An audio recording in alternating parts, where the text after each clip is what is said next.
সূরা তওবার 111 112 নম্বর আয়াতের মধ্যে আল্লাহ সুবহানাহু ওয়া তাআলা আমাদের জীবনটা এবং আমাদের মাল সম্পদটা আল্লাহ পাক চেয়ে নিয়েছেন।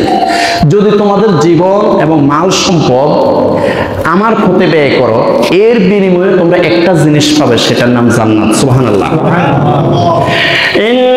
ইন্নাল্লাহা আশতারা মিনাল মুমিনিনা আনফুসাহুম ওয়া আমওয়ালাহুম বিআন্না লাহুমুল জান্নাহ ইউকাতিলুনা ফি সাবিলিল্লাহি ফায়াকতুলুনা ওয়া ইউকতালুন ওয়া'দান আলাইহি হাক্কান ফিত তাওরাতি ওয়াল ইনজিলি ওয়াল কুরআন ওয়া মান আওফা বিআহদিহি মিনাল্লাহি ফাস্তাবশিরু বিবাই'iকুমুল্লাযী বায়া'তুম বিহি ওয়া যালিকা হুয়াল ফাওজুল আযীম।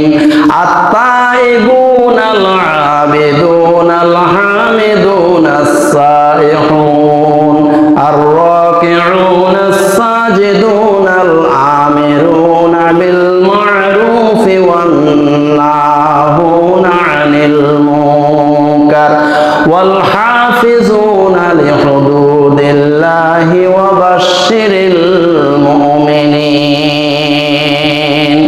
সূরা তওবা আয়াত 111 112। আল্লাহ রাব্বুল আলামিন আমাদের কাছে দুইটা জিনিস চেয়েছেন। ইন্নাল্লাহ আশতারা মিনাল মুমিনিনা আনফুসাহুম ওয়া আমওয়ালাহুম বিআন্না লাহুমুল জান্নাহ। নিশ্চয় আল্লাহ খরিদ করে নিয়েছেন, কিনে নিয়েছেন তোমাদের জান এবং মাল কিনে নিয়েছেন বিআন্না লাহুমুল জান্নাহ, জান্নাতের বিনিময়ে। তোমাদের জীবনটা তোমরা আল্লাহর রাস্তায় ব্যয় করবে। তোমাদের জীবনটা কার রাস্তায়? আল্লাহর রাস্তায় ব্যয় করবে। কুল ইন্না সলাতি ওয়া নুসুকি ওয়া মাহইয়ায়া ওয়া মামাতি লিল্লাহি রাব্বিল আলামিন। কুল, হে নবী সাল্লাল্লাহু আলাইহি ওয়াসাল্লাম, আপনি বলে দেন, ইন্না সলাতি, নিশ্চয় আমার নামাজ, ও নুসুকি আমার কুরবানি, ও মাহইয়ায়া আমার জীবন, ও মামাতি আমার মরণ, লিল্লাহি রাব্বিল আলামিন আমার জীবনের যত কার্যক্রম, যত কথাবার্তা, চাল চলন, কাজকর্ম সব একজনকে খুশি করার জন্য। তিনি কে? আল্লাহকে খুশি করার জন্যই করব। আল্লাহ পাক রব্বুল আলামিন বলেন, ইন্নাল্লাহা আশতারা মিনাল মুমিনিনা আনফুসাহুম ওয়া আমওয়ালাহুম বিআন্না লাহুমুল জান্নাহ। আল্লাহ পাক তোমাদের জীবন, তোমাদের জান এবং মাল, এই দুইটা খরিদ করে নিয়েছেন। এই দুইটা আল্লাহ রাব্বুল আলামিন কিনে নিয়েছেন বিআন্না লাহুমুল জান্নাহ, জান্নাতের বিনিময়ে। এখন এই দুইটা আল্লাহর রাস্তায় ব্যয় করতে হবে। আমাদের জীবনের যত কাজ আছে, আমাদের একটা মুস্কি হাসি দিব, তাবাসসুমুকা সাদাকাতুন, তোমার মুস্কি হাসিটা একটা সাদাকার সওয়াব হবে। সুবহানাল্লাহ।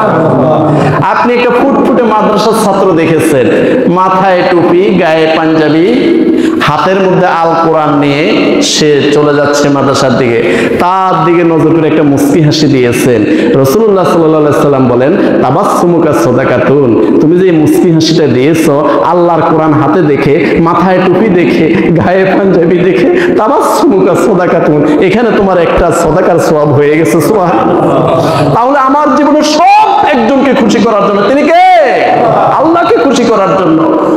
আল্লাহকে খুশি করার, আল হুব্বু ফিল্লাহ ওয়াল বুগযু ফিল্লাহ। আমরা আবু জাহেলকে ঘৃণা করি কাকে খুশি করার জন্য? আমরা মুহাম্মদ সাল্লাল্লাহু আলাইহি সাল্লামকে জীবনের চেয়েও ভালোবাসি। আন-নাবিয়্যু আওলা বিল মুমিনিনা মিন আনফুসিহিম, জীবনের চেয়ে আমরা নবীকে ভালোবাসি কাকে খুশি করার জন্য? আল্লাহকে খুশি করার জন্য। আমরা ফেরাউনকে ঘৃণা করি কাকে খুশি করার জন্য? কিন্তু মূসা আলাইহিস সালামকে ভালোবাসি কাকে খুশি করার জন্য? আল্লাহকে খুশি করার জন্য। নমরুদকে ঘৃণা করি, প্রাণ ভরে তাকে ঘৃণা করে কাকে খুশি করার জন্য? ইব্রাহিম আলাইহিস সালামকে ভালোবাসি কাকে খুশি করার জন্য?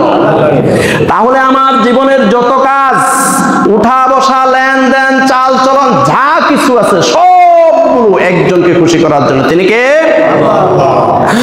ইন্নাল্লাহা আশতারা মিনাল মুমিনিনা আনফুসাহুম, আল্লাহ পাক বলেন তোমাদের এই জীবন, পুরা জীবনের যা আছে সব কিছু আমি তোমাদের কিনে নিলাম। এই পুরা জীবনটা যা কিছু করবে জীবনে সবকিছু আমাকে খুশি করার জন্য করতে হবে। ও আমওয়ালাহুম, আর তোমাদের মাল সম্পদ যা আছে এগুলো আমার রাস্তায় ব্যয় করতে হবে। এখন হয়তো মনে করবেন যে আমার ছেলের জন্য, মেয়ের জন্য, স্ত্রীর জন্য যেটা খরচ করি এটাকে আল্লাহর রাস্তায় হবে। হ্যাঁ, এটাও আল্লাহর রাস্তায় হবে, এটাও সদাকার সওয়াব হবে। আপনি এই সন্তানকে যদি সঠিকভাবে বেড়ে উঠাইতে পারেন, এই সন্তান একটা অ্যাসেট হবে পরকালের জন্য, আপনার কবরের জন্য, আপনার হাসরের ময়দানের জন্য। এটা অ্যাসেট হয়ে যাবে, অনেক বড় একটা সম্পদ হয়ে যাবে যদি আপনি এই সন্তানটাকে যদি সঠিকভাবে মানুষের মতো মানুষ করতে পারেন।